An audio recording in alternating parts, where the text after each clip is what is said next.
Bine v-am regăsit, suntem din nou împreună live aici la Hello Sănătate TV, începe Trăiește Sănătos și astăzi vom vorbi despre probleme articulare, cum le putem preveni, care este rolul suplimentelor. Alături de noi se află domnul doctor Ilie Onu, fiziokinetoterapeut. Mă bucur să vă cunosc, bun venit la Hello Sănătate TV. Bine v-am găsit, bună ziua dumneavoastră și telespectatorilor și mă bucur să ajung pe meleaguri la București. Și apreciez efortul făcut de a veni din Piatra Neamț și de a fi astăzi împreună. Mulțumesc din suflet. Mulțumesc și eu pentru invitație. O discuție o consider extrem de interesantă. De ce spun asta? În ultima vreme, indiferent de vârstă, cred că ne plângem de dureri, probleme articulare, de tot felul de lucruri care ne sâcâie. Realizăm cât de important este să fim sănătoși și articulațiile noastre să fie sănătoase în momentul în care scârție ceva și apar durerile. Altfel, cât ne este bine, nici nu realizăm că, uite, ce ușor te-ai aplecat să-ți iei ceva sau să mergi, să alergi. În momentul în care sunt probleme, atunci te întreb ce e de făcut astfel încât problemele să dispară. La prevenție mai puțin ne gândim. De aceea am creat subiectul nostru de astăzi, da? Să discutăm și despre prevenție. Iar dacă n-am reușit să prevenim și au apărut durerile, ce este de făcut? Ce înseamnă? Cât de importantă este o articulație sănătoasă? O articulație sănătoasă se mișcă liberă, fără obstrucție și cel mai important lucru este că nu doare. Când o articulație este obstrucționată, mișcarea este limitată și doare într-un final, deja o putem considera degradată sau în drum spre degradare. Ea devine simptomatică, de fapt. Articulațiile se degradează din numeroase cauze, de la stări post-traumatice până la defecte din naștere. Deci iată, te poți naște și cu o anumită sensibilitate, un anumit defect de care să nu știi și care în timp să-ți creeze probleme? Sau chiar să știi. De exemplu, displazia de șold congenitală este un defect care va genera mari probleme articulare, atât pentru șold, cât și pentru coloana vertebrală, disfuncții biomecanice destul de importante, care pe parcursul vieții de adult se vor regăsi ca dureri sau malpoziționări sau tulburări de postură. Da. Deci, iată, foarte important totuși să încercăm, mai ales când vorbim de copii, de adolescenți, să rezolvăm aceste probleme dacă sunt, că pe urmă ele se pot complica, lucrurile se pot complica, nu ca adult. Având în vedere că tehnologia a evoluat și specialitățile medicale au evoluat, screeningul copilului este foarte important. Se pleacă de la vârsta cea mai mică cu ecografia de șold și se ajunge până la pubertate, în care cineva va trebui constant să evalueze postura copilului sau eventuale lui disfuncții, nu numai articulare, ci și ale coloanei vertebrale. Foarte mulți copii fac scolioze, cifoze, chiar afecțiuni mai grave, gen pectus excavatus sau pectus carenatus. Aici intervin medicii de familie, colegii noștri, profesori de educație fizică și sport și părinții. Trebuie educați și părinții. Mă lăsați să o salutăm pe doamna profesor Căciulan și mărturisesc că așa, prin intermediul dânsei, ne-am cunoscut. O salutăm pe doamna profesor dacă se uită.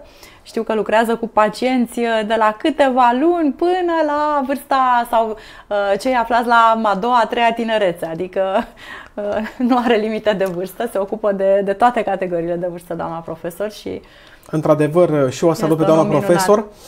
Ea se ocupă de copii, în mare parte de bebeluși, este mama fizioterapiei românești în ceea ce înseamnă recuperare pediatrică și avem un mare respect pentru doamna profesor. De fapt, ea este mama fizioterapiei românești din punctul meu de vedere și primul și unicul președinte al Colegiului Fizioterapeuților, prima persoană care s-a implicat efectiv în dezvoltarea acestei specialități, care este o specialitate frumoasă și dacă îmi dați voie chiar vă rog să spun ceva și despre specialitatea noastră, despre fizioterapie, este o specialitate total diferită de celelalte specialități medicale. De fapt, este o meserie aparte. Fizioterapeutul nu este medic, ci este un specialist în sănătate care se ocupă de binele pacientului. Cred că este cea mai interesantă specialitate din toată paleta de specialități, profesii de sănătate. Și această stare de bine pe care o dăm pacientului sau o redăm pacientului intră de fapt în competențele noastre. Așa că fizioterapia nu salvează vieți, dar fizioterapia crește calitatea vieții pacientului. Și aici avem o sumedenie de instrumente și o să discutăm și despre ultimul instrument intrat în specialitatea noastră, suplimentele alimentare. Da, foarte interesant subiectul și mai ales când vorbești de un supliment de calitate, pentru că sunt foarte multe suplimente pe piață, este important să știi ce să alegi, să fie un supliment de calitate care să-ți fie și util, eficient. Da. Pacienții, de fapt populația în general este bombardată cu reclame cu suplimente. La un moment dat nu știi exact ce să iei să-ți fie bine sau dacă ai luat ceva o perioadă îndelungată și n-ai avut așteptările pe care ți le promitea reclama, ajungi să detești tipul ăsta de suplimente alimentare. Trebuie să nu uităm că suplimentul alimentar nu este un medicament. Se știe foarte clar că alimentația actuală, superprocesată, nu ne mai dă ce ne trebuie nouă, de fapt, ce ne trebuie organismului. Așa că suplimentele alimentare vin să înlocuiască sau completeze, de fapt, o masă incompletă pe care o avem. Dacă mâncăm doar junk food, fast food, undeva trebuie să echilibrăm. Dacă nu chiar să înlocuim. Da, și din păcate copiii, adolescenții sunt atrași din ce în ce mai mult de genul acesta de mâncare, ies, socializează, li se pare interesant, ușor de cumpărat, de mâncat. Dar aici părinții au un cuvânt greu de spus, dar să știți că și până la o anumită vârstă ai un cuvânt de oricum spus. face vor ei la un moment dat. Asta zic, după o anumită vârstă, mai greu. Dar în viața de adult își vor da seama că undeva au greșit și vor vrea să corecteze și o cale rapidă de a corecta este să facă ceva pentru binele lor. Și acel ceva înseamnă să intre într-un program de sport, fitness sau dacă deja a dobândit o afecțiune, să intre într-un program de fizioterapie care conține exerciții fizice, medicale, electroterapie, masaj, terapii manuale și să mai completeze cu ceva. În ultimii ani, pacienții cer la finalul programului de fiziokineto să ia ceva suplimente alimentare și întreabă. Am fost reticent acum 10 ani la suplimente alimentare, le vedeam foarte departe de specialitatea mea, dar să știți că populația este din ce în ce mai informată și vor să afle părerea unui specialist. Ce le-ar face bine? Și am început să studiez și să ajung chiar la producătorii români. Apropo de producătorii români... Salutăm firma Zenit din Piatra Neamț, nu? Și este firma care susține acest proiect. Așa că eu sunt recunoscătoare pentru toate interviurile pe care am ocazia să le fac cu oameni speciali, astfel încât să aflăm informații de calitate, da? Și au produse foarte bune, produse competitive. Produse foarte bune, produse de fapt care au fost foarte bine gândite pentru această nișă de piață. Pentru că pe mine mă interesează ca fizioterapeut pacientul să aibă aport de colagen. Un colagen de bună calitate și în cantitate mare și de calitate superioară. Mă interesează să aibă acid hialuronic. Un acid hialuronic cu o anumită masă moleculară. Pentru că nu orice supliment sau medicament poate depăși bariera gastrică. Ele au fost foarte bine gândite și să vă mai spun încă o chestie. Facem cercetare, pentru că sunt și asistent universitar și cercetător. Am cercetat atât suplimentele alimentare cât și acidul hialuronic injectat doar de la firme românești. Și sunt mândru că în România se face medicină și avem o zonă farma și suplimente alimentare de foarte bună calitate, competitivă și recunoscută la nivel internațional și european și internațional. Da, sunt aceste suplimente la firma Zenit, într-adevăr, cu colagen, acid hialuronic, foarte bune, eficiente. Recunosc că și eu iau pastilele de acid hialuronic cu colagen. După o anumită vârstă ai nevoie să-ți îngrijești un pic altfel tenul, oasele, pentru că la femei, și nu doar la femei, și bărbații pot avea osteoporoză, adică un pic trebuie să te îngrijești și e bine să alegi un supliment de calitate, așa cum spuneați. Iată, există acest colagen cu acid hialuronic, pulbere, deci dacă vrei să ți-l pui fie în apă, fie în cafea sau în suc, eu prefer pastilele când sunt mai ușor de administrat. Aici depinde de gust, de dar gust calitatea și de utilizator. este aceeași a suplimentului, da. La un moment dat te plictisești de pulbere și vrei o pasteluță și apoi invers, să-ți aduci aminte de gust, că ți-a plăcut gustul și iarăși vrei pulberea. De fapt, un tratament corespunzător cu acest tip de supliment alimentar se face cam 3 luni de zile. Tratamentul este destinat artrozelor. Artroza de genunchi, care se numește gonartroză, artroza de șold, care se numește coxartroză și nu numai.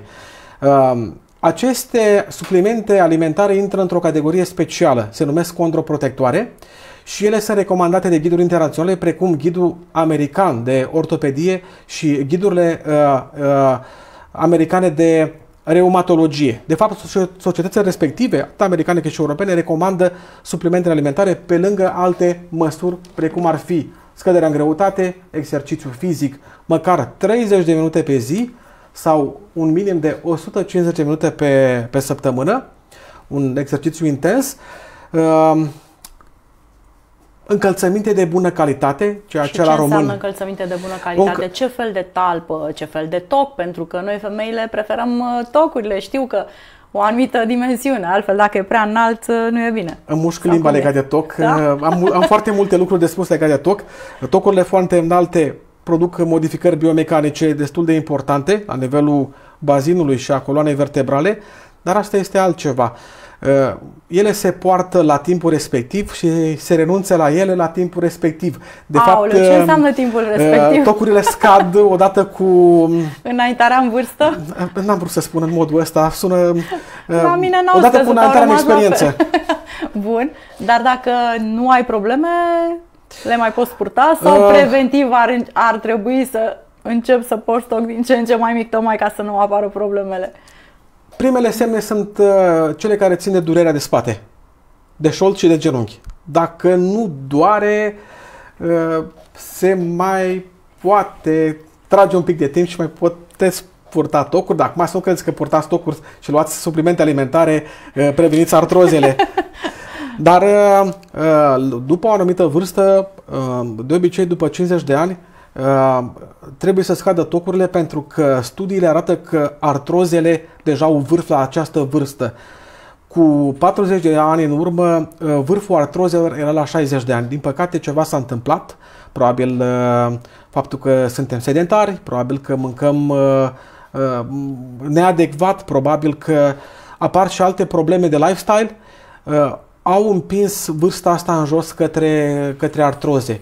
Și să știți că tratamentele pentru artroze sunt tratamente care pot fi costisitoare atât ca și suferință, cât și financiare în ultima etapă.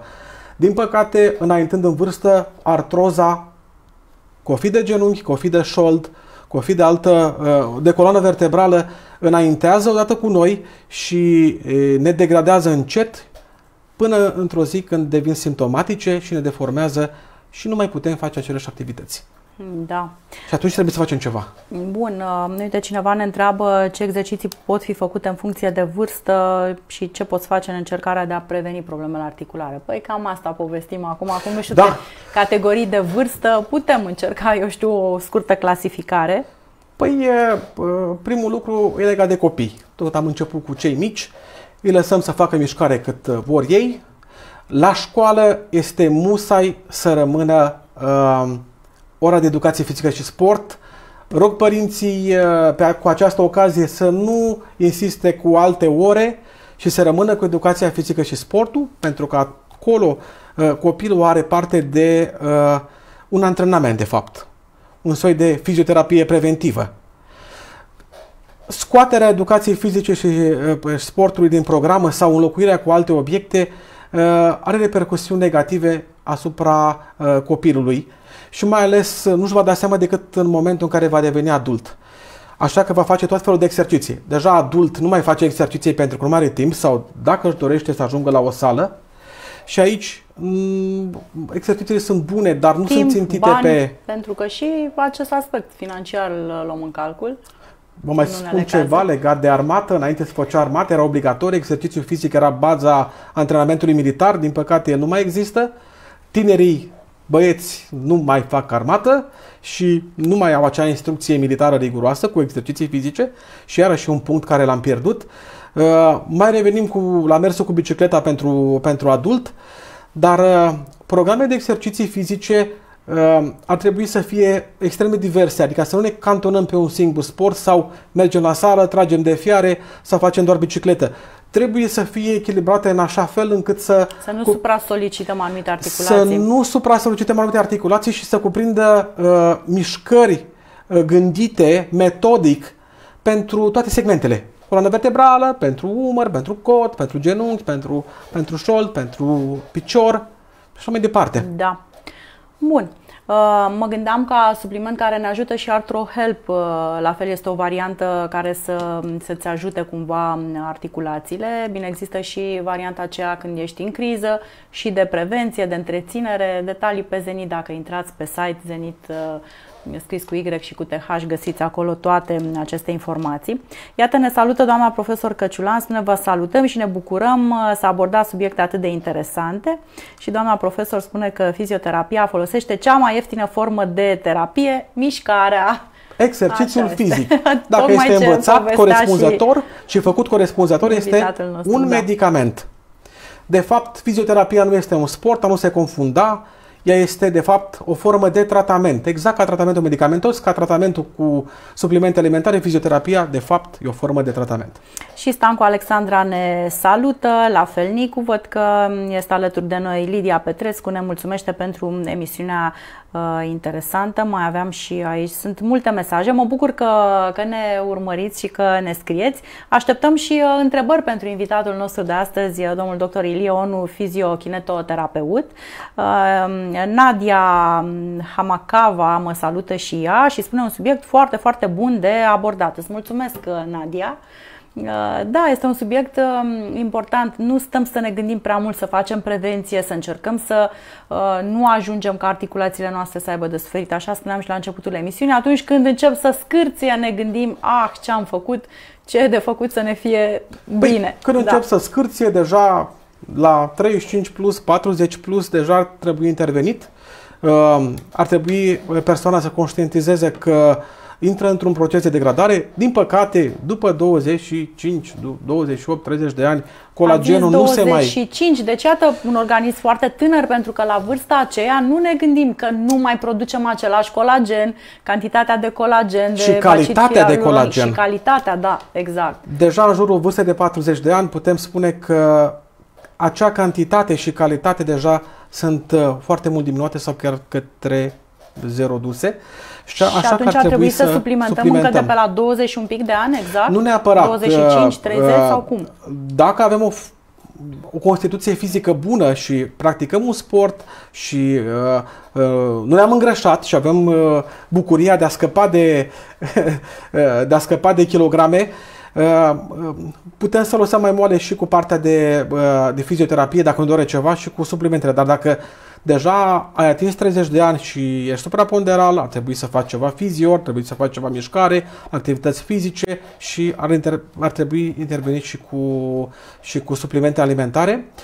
Ghidurile internaționale spun în felul următor: acest tip de medicamente în exterior sunt numite de medicamente slow acting drugs, ar trebui luate înainte să apară primele simptome. Deci cumva preventiv. Scăpăm de îmbătrânire. Așa că undeva vârful, dacă este la 50 de artroză, undeva la 40 ar trebui deja să înceapă cu tipul ăsta de supliment alimentar. Încă o dată, suplimentul alimentar nu este un medicament, ci este o continuare a mesei pe care nu o avem de calitate. Și gândiți-vă la colagen. Colagenul nu luam decât din articulații, din tendoane. Acum câtă supă mâncăm noi, câte oase fierbem noi ca să punem. Cumpărăm fără os, fără pieliță, nu? Și practic eliminăm sursa de colagen. Păi deja este totul pregătit. Nu mai avem niciun os, carnea este fără os, nu avem fasci, nu avem cartilage, nu avem nimic. Ceva ce să mai roadem. Da. Și de aici sursa de colagen începe să dispară. La doamne, lipsa este vizibilă și deja încep să suplimenteze, pentru că ele se gândesc la calitatea pielii și o văd pe ten și încep să intervină timpuriu, ei, la bărbați lucrurile sunt un pic diferite și ne trezim mai târziu. Doamnele tot timpul au un pic în plus dorința asta de a se îngriji. Noi bărbații... În ultima vreme parcă și bărbații au început să fie mai receptivi chiar și la a lua suplimente, a folosi tot felul de game. Bine, aici sunt familii care au grijă el, ea, adică doamnele i-au luat și pe domni și încearcă să... Asta ar fi o perspectivă. Păstreze, da, așa o altă frumos perspectivă împreună. ar fi că trece printr-o criză de lombară. Așa, ai rămas odată înțepenit de spate și te trezești la realitate. Prin fizio de problema, de sindromul algic, de durere, mă întreabă ce aș putea să iau pe termen mediu și lung ca să nu mai revin. Da. Păi, fă-ți exercițiile care le-ai învățat, dar ia și ceva.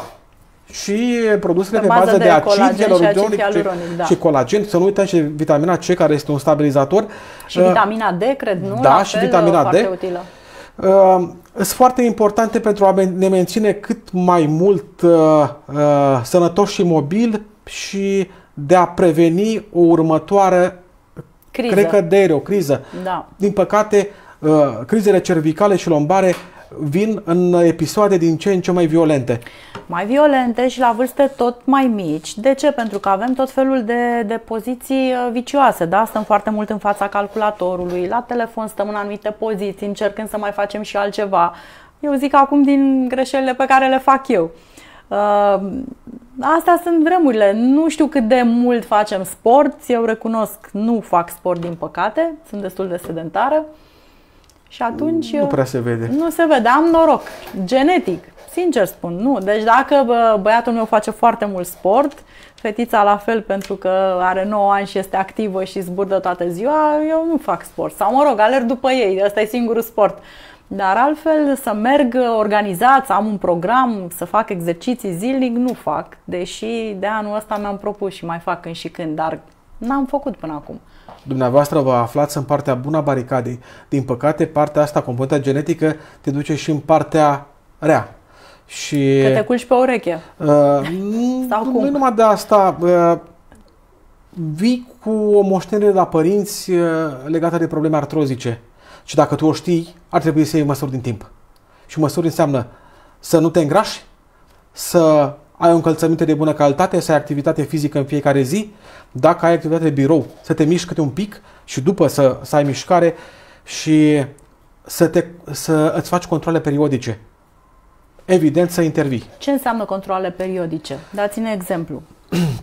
După vârsta de 40 de ani apar primele modificări. Dacă apar primele dureri, haideți să nu le tratăm cu indiferență. Haideți să mergem la medic. Și primul medic ar fi medicul de familie, medic ortoped, medicul reumatolog. Ar trebui să vadă cineva. Nu tratăm durerile cu indiferență, pentru că ele ascund leziuni. Și aceste leziuni, dacă au o dezvoltare rapidă, ne vor duce foarte repede către artroză, sau noi putem să deturnăm acest evoluție și să intervenim timpuriu. Mai stopăm cumva. Da. Artroză însemnând degradarea articulației. Degradarea articulației. Asta spus, da. Da. Degenerarea articulației, care înseamnă, de fapt, degenerarea cartilajului și degenerarea, de fapt, a tuturor structurilor din preajma articulației. Și aici, iarăși, vreau să explicăm, această degenerare nu apare doar că anii trec, adică vreau să fiți atenți cu toți, indiferent de vârstă, se poate produce și în urma unei accidentări și în urma practicării unui sport și nu-l faci, eu știu, corect, exagerezi, nu execuți mișcările, nu știu, prea bine, adică supra-soliciți, exact. Supra-soliciți articulația, accidentare și trecerea anilor, trecerea timpului. Nu? Cam asta ar fi cauzele. Din punct de vedere statistic, leziunile care au la bază entorse și fracturi reprezintă punctul de plecare pentru artroze. Deci acolo vei face prima ta artroză. Și trebuie să fie conștienți cei care își accidentează genunchii, îi operează. Sau gleznele care au entorse multiple. Acolo va începe degenerarea. Acolo e punctul cel mai slab al organismului. Da. Și trebuie să facem ceva. Atenție și la adolescenți, că stau mereu cu nasul în telefon, îi vezi pe stradă. Poți călca într-o groapă, te poți împiedica de ceva întorse ușoare, adică accidentări pe care le-ai putea evita. În baie la fel poți să aluneci sau pe o suprafață umedă, adică toate acestea, poate le consideri nimicuri, fleacuri, Dar dacă pot fi evitate, e bine să le eviți, iar dacă s-au întâmplat, să faci recuperarea de după astfel încât să nu rămâi cu o sensibilitate, nu la nivelul gleznei, genunchiului. Pentru o persoană obișnuită, un accident, când auzi de un accident, nu reprezintă nimic. Când te-ai accidentat și tu nu poți să folosești degetele, membrul inferior, nu poți să te așezi pe o parte, îți dai seama ce îți lipsește și cât ai pierdut și erai bine înainte și acum ești rău. Erai și vrei bine să fii și nu bine. Apreciai. Păi, erai bine și nu știai. Da, și nu apreciai. Da, corect. Așa este. Cineva ne întreabă, produsele pe bază de acid hialuronic și condoritină sunt utile, sunt eficiente? Sunt extrem de eficiente. Ele numai că trebuie luate foarte mult timp, adică o cură este de 3 luni, cu o pauză de o lună și iar se continuă. Dacă nu vreți identic același produs, trebuie să aveți un produs din clasa asemănătoare. De exemplu, glucozamina ar trebui să fie 1500 mg pe zi și condroitina 1200 mg pe zi. Dar asta depinde de producător și depinde de tipul de produs. Avem noroc că la Zenit au mai multe produse care au combinații asemănătoare ca să nu te plictisești de ele. Da. Și moduri diferite de administrare, așa cum spuneam, fie pulbere, fie pastiluțe de înghițit. Uite, Luiza Hernandez revine și spune: aș avea o întrebare. Cum influențează inflamația cronică sănătatea articulațiilor? Mulțumesc pentru răspuns. Mulțumesc și eu, Luiza, că ne urmărești și că ne-ai și scris. Inflamația cronică trece neobservată, pentru că articulația este un mediu aneural, alimfatic și avascular, adică un mediu biomecanic foarte dur. Nu intră vase de sânge foarte multe, nu avem terminații nervoase exact în cartilaj și transportul de substanțe nutritive și deșeuri nu este chiar atât de simplu. Se face prin lichid sinovial și membrana sinovială. Ei, inflamația cronică lovește de fapt în cartilaj, degradându-l. De fapt, degradarea cartilajului este o consecință a degradării lubrefiantului, care este de fapt lichidul sinovial. Lichidul sinovial este un fluid asemănător cu un ulei, care este compus din acid hialuronic în proporție de peste 80%, lubricin și niște proteine specializate, care fac ca structurile articulare, cartilajele, să nu se frece între ele. Din păcate, inflamația cronică va scinda molecula de acid hialuronic, dând naștere unor fenomene foarte interesante. Apar niște receptori care declanșează niște enzime de degradare a cartilajului și această reacție în buclă nu face nimic altceva decât să degradeze articulația fără să ne dăm seama. Când deja doare, articulația este deja degradată. Deci n-ar trebui să ajungem așa. Durerea deja este cel mai rău semn dacă este durere de artroză. Da. Iată, și Elena Coman ne salută și ne mulțumește pentru emisiunea interesantă și pentru sfaturile primite. Mă gândeam la cei care sunt vegetariani, vegani. La ei în alimentație pot apărea anumite carențe, adică articulațiile pot avea de suferit pentru că ai ales să ai acest stil de viață și nu doar tu, poate și copiii. Da, aici este o problemă, poate un subiect care o să-l mai discutăm și cu altă ocazie. Totuși, aș vrea să trag câteva semnale de alarmă. Colagenul reprezintă, de fapt, structurile de rezistență ale organismului. Mai mult din jumătate suntem colagen de tip 2. Colagenul, de fapt, îl luăm din animal. Ce înseamnă cartilaj, ce înseamnă tendoane, cum spunem noi, zgârciul, dar de fapt țesturi. Din păcate, vegetarienii nu pot să ia din mâncarea pe care o mănâncă zilnic acea cantitate și calitate de colagen. Un colagen de cantitate și de calitate îl găsim doar în structurile animale. Din păcate, ei sunt privați și de aici ar putea, teoretic, să dezvolte artroze mult mai repede. Ei sunt privați de un colagen de calitate. Din păcate, plantele au foarte puțin colagen. Dacă sunt lacto-vegetarian, de lactate nici atât, poate din moruște, din scoici, mai găsim un pic de colagen de calitate. Și dacă își țin și copiii în perioada în care se dezvoltă, perioada de creștere, eu cred că greșesc. Da. Părinții pot avea convingeri și credințe diferite. Noi suntem făcuți să mâncăm carne și tot ce provine de la animal.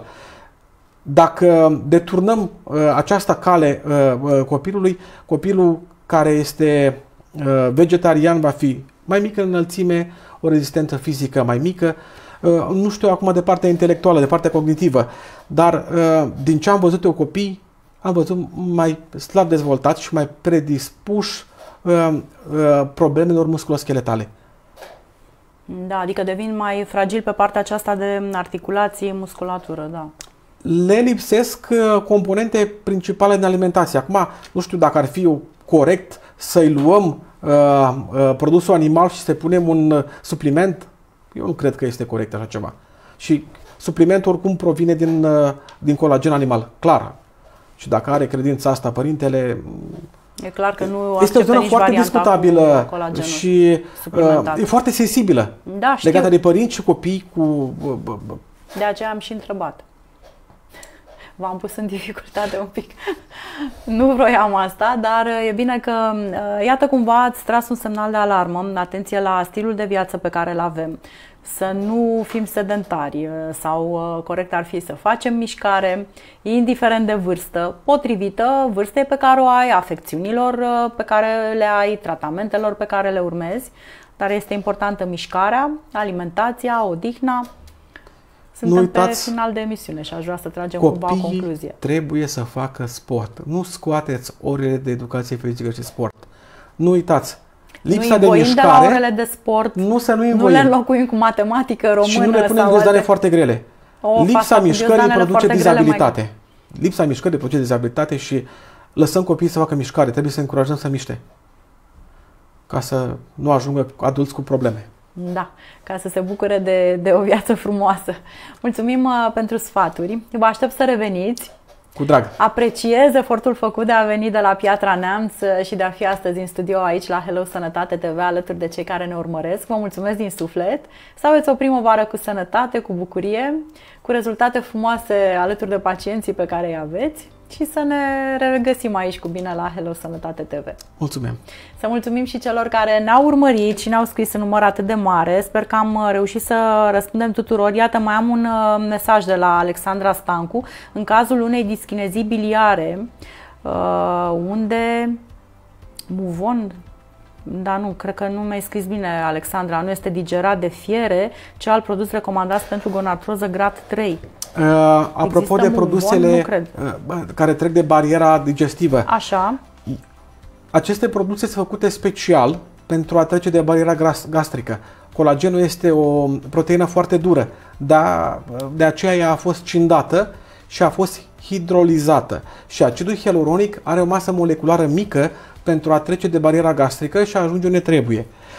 Ele sunt făcute special să ajungă din tubul digestiv în sânge. Deci să treacă bariera. Da. Și suplimentele de la Zenit așa. De fapt, cea mai mare provocare este trecerea barierei gastrice. Deci de aceea spunem că este un supliment eficient, că are această proprietate, da? Cred că mai aveam un mesaj și George Rusu spune mulțumim pentru informații. Cred că am răspuns tuturor. Dacă mai sunt întrebări, cu siguranță domnul dr. Ilie Onu, fiziokinetoterapeut, va intra și va răspunde tuturor. Mulțumim pentru prezența astăzi, le mulțumim și celor care au fost alături de noi și mulțumim firmei Zenit, spuneam că susține acest proiect minunat.